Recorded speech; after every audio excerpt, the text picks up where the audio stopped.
दोस्तों नमस्कार, मैं हूं आपका दोस्त जाहिद। आप देख रहे हैं डेली। दीजिए, आपको एक केला दे रहे हैं ना, हैं? एक केला मैं भी आपको देता हूँ। 10 लोग आ जाइए पीछे भाई, आओ सब आयो। अरे सब आइए साथ में। अरे नहीं, सबको बुला, आपको भी फोटो खिंचवाने का हाँ, अरे नहीं, डेली इनके पत्रकार को एक मोदी जी से एक सिल्ली, मोदी जी के आगे से एक सिल्ली फेल है। 4-5 महीने हो गए आप बंगाल चुनाव लड़ी आए, आपने देश के अंदर तमाम तरीके की चुनावी सभाएं कर ली, लेकिन किसान की ओर आप ध्यान नहीं दे रहे। ऐसा क्यों? वो किसान के फायदे के लिए बिल लाया गया ना, तो फिर उसको वापसी लेने का किसान का फायदा कहाँ से?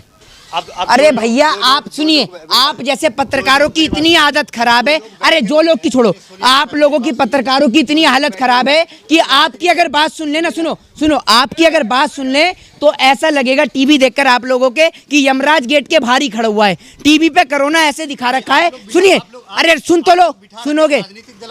जो नेशनल चैनल के जितने भी पत्रकार हैं ना, उनका चैनल खोल के देखो तो ऐसा लगता है, नेशनल चैनल खोल के देखो तो ऐसा लगता है टीवी पे कि यमराज गेट के सामने ही बैठा है कि घर से बाहर निकले और यमराज उठा कर ले गया। ये आपने कोरोना का दिखा रखा है। दिखा रहे हैं ना, तो हकीकत में एक बात, जैसे सरकार की पॉलिसीज होती हैं, सरकार ने तमाम तरीके की पॉलिसीज बनाती है जो जनता तक नहीं पहुंच पाती। तो काश कोरोना भी ऐसा ही होता, जो जनता तक ना पहुंचकर, जनता पे कम पहुंचकर और नेताओं पर ज्यादा पहुंचता। जो लोग संघर्ष कर रहे हैं, जो अभी ये बॉर्डर पे बैठे हुए हैं, हम कह रहे हैं किसान है, लेकिन सरकार आपकी पार्टी, सुनिए, बीजेपी के ही जो पत्रकार हैं, बीजेपी के पत्रकार हैं, वो किसी पार्टी के नहीं। आप इसमें बीजेपी के पत्रकार हैं, वो देश के चौथे स्तंभ के पत्रकार नहीं। एक बात मुझे बताइए, वो पत्रकार आज क्यों चुप हैं? वही पत्रकार देश के किसान को खालिस्तानी, आतंकवादी उन्हें बता रहे थे। मतलब अगर एक हिंदू प्रोटेस्ट करता है, ठीक है, तो वो कम्युनिस्ट हो जाता है। एक मुस्लिम करता है तो वो आतंकवादी हो जाता है, ठीक है। सिख करता है, किसान करता है तो वो इस देश के अंदर खालिस्तानी हो जाता है।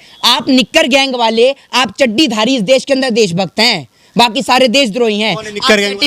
आरएसएस वाले हैं, आरएसएस वाले। और क्या आप निक्कर पहनते हैं? बहुत मैंने वीडियो में देखा भी है कि आरएसएस के लोग जो है अभी सिलेंडर वगैरह लेकर के लोगों को तक सहायता पहुंचा रहे हैं। हाँ, आप लोगों की नजर कमजोर है। वो पता है, ये आरएसएस वाले ऐसे लोग हैं कि जिससे फायर ब्रिगेड का, जिससे आग लगाने वाला सिलेंडर होता है ना, आग बुझाने वाला सिलेंडर, वो वाला सिलेंडर लेके फोटो खिंचवा रहे हैं और ऑक्सीजन का नीचे नाम डाल रहे हैं। ये आरएसएस वाले हैं। देखा नहीं आपने? सिलेंडर तो देख लिया, लेकिन आप लोगों की तो नजर इतनी खराब है कि आपकी नजर तो सिर्फ मोदी जी के मन की बात पे जाती है और कहीं जाती नहीं है। आपने उनको ये नहीं देखा कि हाथ में सिलेंडर कौन सा है। आप मोदी जी के मन की बात करते हैं। मोदी जी काम नहीं करते क्या? क्या काम करते हैं मोदी जी? क्या काम करते हैं? क्या काम करते हैं मोदी जी? आप बताइए ना। आप एक आध दो काम तो गिनाइए मोदी जी के, क्या काम करते हैं? सिर्फ लंबी फेंकना ये मोदी जी का काम है क्या? आपको क्या लगता है मोदी जी फेंकते हैं? मोदी जी से एक सिल्ली, मोदी जी के आगे से एक सिल्ली फेल है। अगर कपिल शर्मा का शो बंद करा दिया जाए ना और मोदी शर्मा शो शुरू कर दिया जाए, नरेंद्र मोदी शो, तो भैया कपिल शर्मा का शो भी फेल है उसके आगे। इतनी लंबी फेंकते हैं मोदी जी। प्रधानमंत्री, थोड़ी इज्जत कीजिए ना। तो मैंने इसमें गलत क्या बोल दिया? मोदी जी लंबी नहीं फेंकते। अरे भैया, मोदी जी के दिए अगर 15 लाख रुपए भी खाते में आ जाए ना, तो 1 साल तक घर से बाहर ही ना निकलूं मैं। तो 15 लाख दिलवा दो आप कुछ भी कह रहे हैं तो आपको लगता है मोदी जी फेंकते हैं? मोदी जी तो एक महान लीडर है ना पूरे वर्ल्ड के। हाँ, और वो महान लीडर है, आप महान पत्रकार हैं, है ना। और आप लोगों ने देश को डुबा रखा है। वो महान नेता हो गए और आप इस देश में महान कलाकार हो गए, है ना। आप दोनों आपसदारी में झगड़े लगा के। आप एक बात मुझे बताइए, जो आप कहते हैं सूत्रों के हवाले से खबर पता चली, ये आपके सूत्र कहाँ से आते हैं? बताइए ना जरा, ये सूत्र कहाँ से आते हैं? सूत्र, आपके सूत्र के कारण कश्मीर से कन्याकुमारी तक दंगा हो जाता है और आप लोग चुप रहते हैं। क्यों? क्या होता है ये आपका? हर चीज में आपसे पूछो मोदी जी आए दिन आ जाएंगे टेलीविजन पे मन की बात लेकर। अरे भैया, जनता की बात करिए आप। आपकी मन की बात सुनने के लिए थोड़ी बनाया आपको प्रधानमंत्री। मन की बात की है उन्होंने कहा भी था ना कि सबको वैक्सीन लगेगी, तो आपने लगवाई? आपने लगवाई? टाइम आएगा तब ना। कहाँ है वैक्सीन? सबका लग जाएगा। कहाँ है वैक्सीन? सबका लग जाएगा कि एक करके लगेगा ना। तो पहले बताइए ना। आप लोग तो कह रहे हैं कि वैक्सीन को बेच दिया बाहर के देशों में। हाँ, बिल्कुल बेच दिया। बेचा नहीं है, तभी तो पूछ रहा हूँ आपसे। आपको लगी है? एक मिनट, डेली हिंद के पत्रकार को वैक्सीन लगी है क्या? बताइए। अरे जब आप जैसे लोगों को नंबर आएगा तब ना। नंबर क्या? ये अरे इतनी आबादी हमारे देश की, कैसे लग जाएगा एक बार? नंबर, एक मिनट, आपने कहा नंबर, टोकन मिल रहा है क्या? कहीं पे जाके पर्ची मिल रही है? आप नंबर लिखवा कर आए हैं कहीं पे? मेरा भी नंबर लिखवा दो। पक्ष में बात नहीं कर रहे हैं आप, तो पक्ष में ही बात कर रहे हैं। इतने देश की आबादी है, एक बार कैसे लग जाएगा सबको? बता देखिए, प्रधानमंत्री मोदी जी बिल्कुल अपनी बातों को लेकर, तमाम बातों को लेकर झूठ साबित रहते हैं, लेकिन एक बात मोदी जी ने बिल्कुल सच साबित करी है। प्रधानमंत्री मोदी जी ने देशवासियों से एक बात कही थी, वो शायद आपको ना याद हो। नहीं याद बोलिएगा तो याद आ जाएगा, बता आपको याद आ जाएगी? बताइए। वाह, बादाम खाते हैं क्या आप भी, बताइए। या मोदी जी की तरह मशरूम खाते हैं? बता तो देंगे। सुनिए, मोदी जी ने 18 फरवरी 2017 को फतेहपुर यानी यूपी के फतेहपुर में चुनावी सभा में कहा था, भाइयों बहनों आपको क्या चाहिए, आपको कब्रिस्तान चाहिए या शमशान घाट चाहिए? समझ रहे हैं? तो आज मोदी जी ने अपने इस वादे को पूरा किया और पूरे देश को शमशान घाट बना दिया। तो मोदी जी वादे करते हैं, जो वादे उन्हें पूरे करने होते हैं वो करें पूरे। तो आप लोग दे रहे हैं ना मोदी जी को मौका, और आप लोगों की देन है मोदी जी। आपने उनका खूब प्रचार करा है, दबा के करा है मोदी जी का आपने खूब प्रचार। कह दो नहीं करा आपने प्रचार? एक नेता इनका जो देश की जनता को रोटी बांटता हुआ नजर आता हूँ, है आपके पास कोई बीजेपी का एक नेता? तो देखी होगी अभी वो केला वाला बांट रहे थे ना, एक केला देते हुए 10 लोग फोटो खिंचवा रहे हैं। वाह वाह भाई वाह। आप मोदी जी के लोगों को ही देखते हो क्या? आपने देखा नहीं, हॉस्पिटल में जा रहे हैं और इनको तब कोरोना नहीं हो रहा कि एक आदमी को केला पकड़ाते हुए 10 लोग फोटो खिंचवा रहे हैं। ये अच्छा लगता है क्या आपको? है आप लोग, आपको एक केला दूं आपका घर में पेट भर जाएगा एक केले से? पिछली बार आपने 500 रुपए से 1000 दिए थे, तो एक केला आपको दे देता हूँ। अब केले भी आपको मंगा के दूं क्या? बीजेपी के नेता वो दे रहे हैं ना। आप लोगों की इतनी आदत गंदी कैसे है? एक बात मुझे बताइए कि देश में महंगाई हो, बेरोजगारी हो, ठीक है, देश के अंदर लोगों को रोटी ना मिल रही हो, तो आपके पास एक ही ड्रामा रहता है, नेहरू जिम्मेदार, नेहरू जिम्मेदार, नेहरू जिम्मेदार। अरे आपको नेहरू से इतने ही सवाल करने, तो नेहरू ऊपर है, ऊपर जाके सवाल कर लो नेहरू से। आपको दिक्कत क्या है नेहरू से? सत्ता में नेहरू बैठा है या फिर मोदी बैठा है, ये बताइए। उनके क्या वजह से अभी ये हालत है ना देश की। वाह, हम नहीं कह रहे हैं, हम नहीं कौन कह रहा है फिर? कौन कह रहे हैं? बीजेपी वाले कह रहे हैं। तो आप कौन है? हम पत्रकार हैं। आप कहाँ से पत्रकार हैं? पत्रकार कहाँ से होता है? कहाँ से? आप बीजेपी वाले, आपको बीजेपी के पत्रकार की तरह पूछ रहे हैं। गरीबों के पत्रकार हैं, बताइए ना। हम गरीबों की आवाज उठाते हैं, आप हम आपकी भी आवाज उठाएं। आप हमारी काय की आवाज उठा रहे हैं? हमारी कौन सी आवाज उठा दी आपने? जनता की कोई आवाज उठाई है? परेशानी बता रहे हैं, हम वही उठा रहे हैं। आपने क्या परेशानी बताई है? सुनिए सुनिए, अरे सुन तो लीजिए मेरी बात। मोदी जी आपको एक केला दे रहे हैं ना, हैं? एक केला मैं भी आपको देता हूँ। 10 लोग आ जाइए पीछे भाई, आओ सब आयो। अरे सब आइए साथ में। अरे नहीं, सबको बुला, सब आपको भी फोटो खिंचवाने का। हाँ, अरे नहीं, डेली इनके पत्रकार को एक सब लोग हाथ लगाइए, सब हाथ लगा के दीजिए केला दीजिए ना, लीजिए। अरे रखिए ना, अरे रखिए। क्या आपने भी हद कर रखी है? हद कर, आपको शर्म नहीं आती?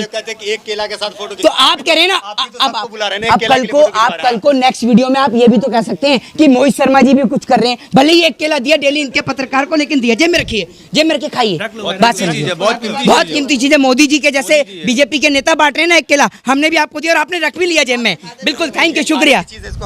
हाँ बिल्कुल रखिए। प्रधानमंत्री मोदी अगर कुछ भी करते हैं तो आप लोग उसका विरोध करते हैं। प्रधानमंत्री यहाँ तक कि अगर वो दाढ़ी बढ़ाते हैं उसका भी आप लोग विरोध करते हैं। प्रधानमंत्री को आप लोग काम करने देते नहीं है।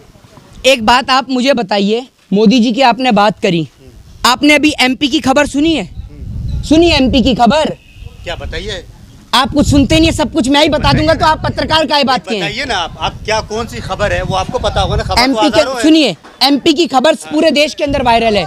देश के अंदर, एमपी के अंदर, मध्य प्रदेश के अंदर, जब एक बेटी, मैं आपको वो खबर दिखा दूं, वो जो प्रेस रिलीज करी है जनसत्ता ने, ठीक है, कि एक एमपी के अंदर पुलिस की हैवानियत देखिए कि मास्क ना पहनने पर बेटी के सामने सड़क पर मां को पीटा गया गिराकर। ये सरकार की कानून व्यवस्था है? एक बात आप मुझे बताइए कि पुलिस वाले अगर आते हैं सड़क पर तो वो आम पब्लिक जो खड़ी है उन्हें भगा देते हैं। सरकार की इतनी औकात है कि जो लोग फुटपाथ पे सोते हैं पूरी रात, उनको उठाए कोरोना से और उनको घर के अंदर लिटाए? है सरकार की औकात? है सरकार के पास कोई पॉलिसी कि सरकार उन अनाथ लोगों को लिटाए, वहां पर उन्हें खाना खिलाए, रोटी खिलाए 2 वक्त की? सरकार की औकात नहीं है। सरकार की औकात सिर्फ इतनी है कि सरकार चुनावी प्रचार करे और कुर्सियां आते आए। बताइए सरकार ने एक काम क्या किया है? आप लोगों को दर्द और तकलीफ नहीं होती होगी, क्योंकि आप लोगों के घर से अब तक कोई जनाजा या अर्थी नहीं उठी। जिसके घर से उठ रही है ना, उसके घर पर आप जाकर पूछिए। आज एक व्यक्ति जब बोलता है ना कि उसके पास ना एम्बुलेंस का खर्चा है, ना उसके पास अंतिम संस्कार करने का खर्चा है, वो बेटा अपने पिता की लाश को कंधे पर डालकर लेके जा रहा है। आपको शर्म नहीं आती? पूछा आपने उसके बारे में एक भी कि जो तस्वीर जो लगातार सोशल मीडिया पे वायरल है कि एक बेटा अपने पिता की लाश को कंधे पर लेकर जा रहा है? पूछा आपने उसको लेकर? पूछा कि देश के लोग कोरोना में कैसे जी रहे हैं? आपने पूछा कि देश के अंदर इतनी बेरोजगारी है, लोग कैसे जिएंगे? आपने पूछा कि लोग देश के अंदर, घर के अंदर कैद तो हैं, लेकिन उन्हें रोटी पानी कहाँ से मिलेगा? है अरे आज तक सरकार, सुनिए, क्या है, सरकार के कहने की छोड़िए, सरकार की आज तक इतनी औकात भी नहीं है कि कोका कोला और कोल्ड ड्रिंक और थम्स अप तो आपको हर जगह मिल जाएगी। सरकार की इतनी भी औकात नहीं है कि पानी भी मुहैया करा दे जगह जगह। आज भी बहुत सी ऐसी जगह हैं जहां लोग पानी के लिए मोहताज हैं और पानी के लिए दम तोड़ते हैं। आप इतना बीजेपी का विरोध कर रहे हैं, खास करके जो बीजेपी के लीडर है उसका विरोध कर रहे हैं, तो यहाँ के हिंदू फिर खतरे में आ जाएंगे ना। हिंदुओं को बचा रहे हैं आप। मतलब शमशान घाट के बाहर जो लाइन लगी पड़ी है, अस्पताल के अंदर डॉक्टर की कमी के कारण, अस्पताल में बेड की कमी के कारण, दवाई की कमी के कारण, ऑक्सीजन की कमी के कारण, वेंटिलेटर की कमी के कारण हिंदू मर रहा, तब आपको खतरे में नहीं आ रहा। लेकिन अगर जरा सी मोदी जी की बुराई कर दो तो हिंदू खतरे में। आप सर्टिफिकेट दे रहे हैं हिंदू होने का, दे रहे हैं क्या, या दिलवा रहे हैं मोदी जी से मेरा भी नाम लिखवाइए, सर्टिफिकेट मिल रहा है तो क्या मिल रहा है सर्टिफिकेट? जैसे प्रज्ञा सिंह ठाकुर जैसे, कंगना रनावत जैसे, ये सब कहते हैं। अरे साध्वी प्रज्ञा ठाकुर की तो आपने बात सुनी है, वो कह रही है कि मुझे कोरोना होता ही नहीं, मैं तो गौमूत्र पी रही हूँ। तो आपके नेता संबित पात्रा ने गौमूत्र नहीं पिया? तकरीबन 70 लोगों को कोरोना पॉजिटिव हुआ। हाँ, तो उनके नेताओं को पिलाइए ना बाल्टी भर भर के गौमूत्र। इनके पास इतना टैलेंटेड दिमाग है कि गौमूत्र में भी वैरायटियां उत्पन्न कर दी। पाइनएप्पल गौमूत्र, अभी परसों देख रहा था, अरे भाई साहब एप्पल गौमूत्र, और उसमें भी वैरायटी गौमूत्र में। गाय के पहले मूत्र से हार्ट अटैक की कमी है दूर। मतलब गाय भी जो मूत्र है वो देख के करती है। ये लोग जगह रहते हैं 24 घंटे, तसला अड़ा दिए, जैसे ही गाय ने मूत्र करा, ये गाय का पहला मूत्र, ये दिन का दूसरा मूत्र, ये तीसरा मूत्र, गाय कहती है अब नहीं करूंगी मैं। क्या ड्रामा है आपने? ये हॉस्पिटल, इतने बड़े बड़े medical college, AIIMS, IIT, Apollo, max किस लिए खोले हैं? जनता मर रही है, आपने खेल बना रखा है। आपका काना कह रहा है कि ऑक्सीजन से सांस लो, ठीक है, उसकी तबीयत खराब होती है तो वो एम्स मैक्स में भागता है, उसके नहीं पूछेंगे आप? काना किसको कह रहे हैं? बाबा रामदेव को, और आपको कहूंगा काना। बाबा है। बाबा काय के बाबा? कौन सा आश्रम खोल रखा है उन्होंने? बाबा बता रहे हैं। बाबा तो आपकी नजर में राम रहीम भी था, आसाराम भी था, उसका क्या हुआ बाबाओं का? इतना भरोसा मत करिए बाबाओं का, पता नहीं कल आपके साथ क्या कर दें बाबा। समझ के रहिए बाबाओं से, समझ रहे हैं? जय हिंद, जय भारत, वंदे मातरम। तो मेरे साथ यहाँ पे मोहित शर्मा जुड़े हुए थे, कई मुद्दों पे हमने बातचीत करी है। आपको क्या लगता है इस वीडियो के नीचे कमेंट करके ज़रूर बताएगा। अगर वीडियो आपको अच्छा लगा हो तो इसे लाइक और शेयर ज़रूर कीजिएगा। अगर आप मुझे फॉलो करना चाहते हैं तो इंस्टाग्राम पे मेरी आईडी है, वहाँ पे जाकर आप फॉलो कर सकते हैं। वीडियो अच्छा लगा तो इसे लाइक शेयर जरूर कीजिएगा। जय हिंद, ख्याल रखिए, हंसते रहिए, मुस्कुराते रहिए।